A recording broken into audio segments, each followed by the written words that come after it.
Kashi news channel, सच है तो बोलेगा। वाराणसी के श्री गंगानगर कॉलोनी में भागवत कथा का आयोजन शुरू हो रहा है। इस धार्मिक आयोजन की शुरुआत कलश यात्रा से होगी, जो सुल्तानकेश्वर महादेव मंदिर के घाट से गंगाजल भरकर शुरू की जाएगी। कथा स्थल तक 51 कलश महिलाएं अपने सिर पर लेकर पहुंचेंगी, जिनमें गंगाजल भरा जाएगा। सभी कलश कथा स्थल पर रखा जाएगा, जहां से भागवत कथा का आयोजन किया जाएगा।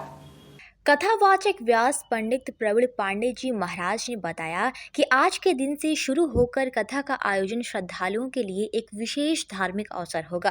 कथा के दौरान संत कुमारों द्वारा भागवत का प्रवचन दिया जाएगा, जिसमें नारद के मन का संशय दूर करने की कथा सुनाई जाएगी। यही कथा धुंधारी प्रेत ने अपने अग्रज से सुनी थी, जिसके बाद वह प्रेत योनि से मुक्ति पाकर विष्णु लोक को प्राप्त हुए थे।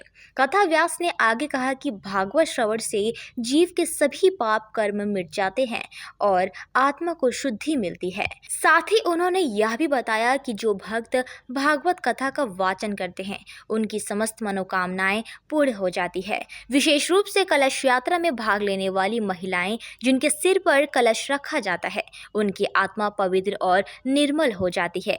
ऐसे भक्तों पर भगवान की विशेष कृपा बनी रहती है।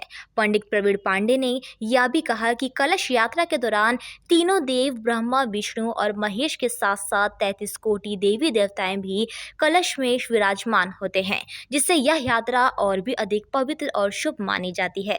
पंडित प्रवीण पांडे ने यह भी कहा कि कलश यात्रा के दौरान तीनों देव ब्रह्मा, विष्णु और महेश के साथ साथ 33 कोटि देवी देवता भी कलश में विराजमान होते हैं, जिससे यह यात्रा और भी अधिक पवित्र और शुभ मानी जाती है।